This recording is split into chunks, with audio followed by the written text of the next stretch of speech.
Which one of these would you buy? The $2 per dozen version or the $7 a dozen version?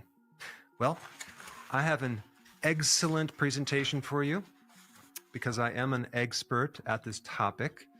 Of course, it's not an exact science, but I want to share with you some data on eggs that I think will help you choose the right type of egg. So when evaluating eggs, there's a lot of these different terms that are confusing. I'm going to make it extremely simple. The first part of this is just going to be mainly talking about space, how much space the chicken gets, okay? Unfortunately, 65% of all chickens are in cages. Caged chickens, which is the great majority of all the chickens, are required to get at least 67 square inches. So that's a little bit over 8 inches by 8 inches of space. Then you get something else called New California caged chickens. They get another couple inches. So that's like a space of 10.5 inches by 10.5 inches. And again, not even a square foot of space. Then you graduate into something called cage free, right? They're out of the cage. But the question is, how much space do they usually get? They're in a barn with a lot of other chickens. Cage-free chickens get 12 inches by 12 inches, so they get a square foot. Then we get something called free range or something called free roaming. So they get to go around the barn and they get actually 2 feet by 2 feet. So it's 24 inches by 24 inches, a little more space. And I think they're also allowed to go outside the barn. There's some hole outside the barn. I don't know when they have access to that. I think when they're laying. And I also don't know if they have the option of stepping on actual grass or just cement. Then we get something called pasture-raised, not pasteurized. These chickens get a little bit more than 10 feet by 10 feet. So that's a lot better. Now, if you could find a farmer close to you, maybe at the farmer's market, they're going to probably get a lot more space. And I think that's the chickens that you really want to get their eggs from. Because when we're dealing with space, as you collapse the space in on these chickens, you raise up cortisol, adrenaline. It's not healthy. It's not going to contribute to the health of that chicken or the health of the egg. Chickens were not designed to live without space, just like you're not designed to live in a small area of space. Now, when something says natural, right? These eggs are fresh and natural. That does not mean anything. You can pretty much ignore that. And also ignore the different grades. It doesn't tell you how healthy that chicken is either. What you want is pasture-raised. Now, as far as the feed goes, you have conventional feeds. Sometimes they'll say it's vegetarian feed. Well, versus what else are you going to feed them? Chicken. Conventional chickens are fed corn and soy, GMO.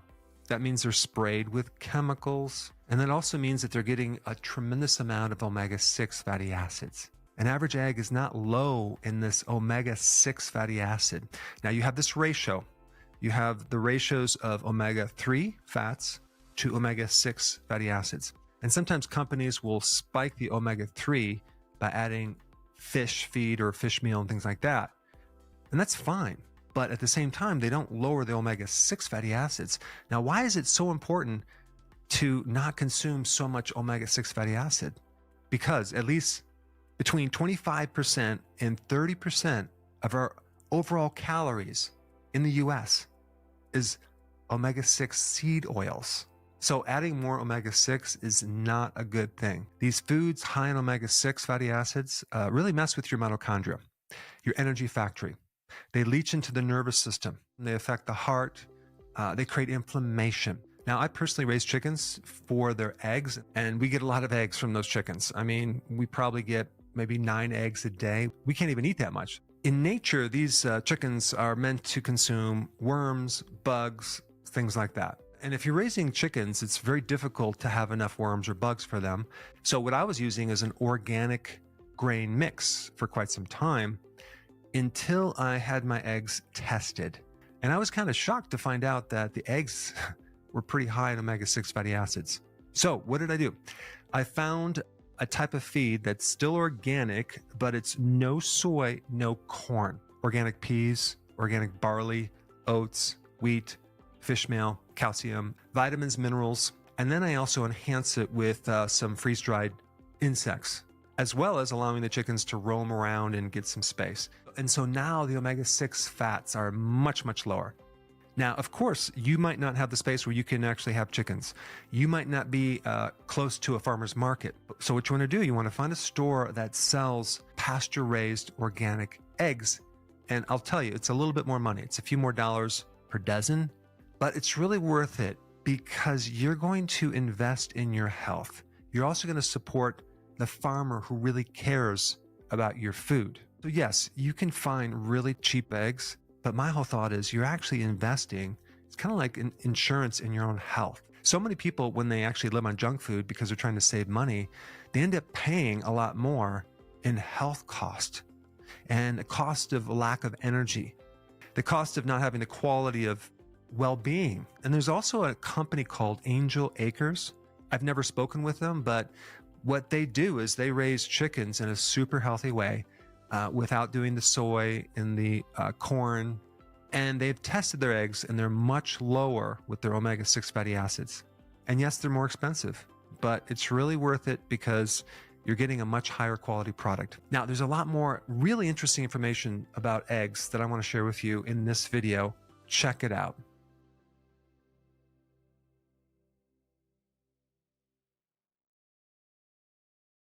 Hey, before you leave, I just wanted to give you a little quick history on some of the books that I wrote.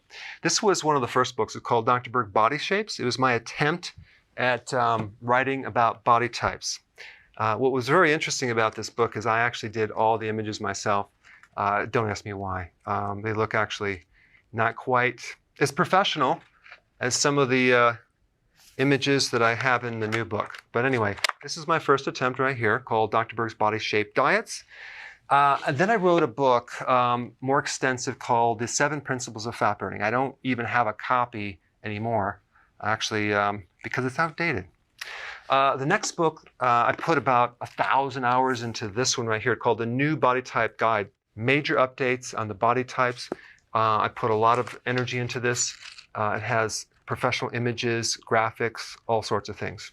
Now, the problem with this book is it doesn't really describe what this is really about. Body types are only a small portion of what's in this book. And that's why I changed the name to the Healthy Keto Plan, okay? If you happen to have this book, you don't really need this book because there's some only very, very minor updates. But if you don't have this, you need to get this one right here. This book goes into every single detail that you would ever want to know about.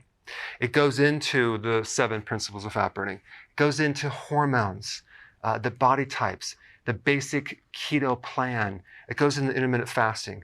I talk about the 10 fat burning triggers and blockers and fat burning strategies with a lot of details in every single chapter. I go into body issues that interfere with losing weight. There's very few people that just have a weight problem. They have a lot of body issues, whether it's sleeping problems, stress problems, inflammation, menopause. I cover that extensively in this book. Then I talk about how to get rid of stress, and I show you a technique. Then I get into exercising. And then I have a lot of really good recipes in this book as well. So this is a good reference guide. On my website, if you get this book, you get this one free.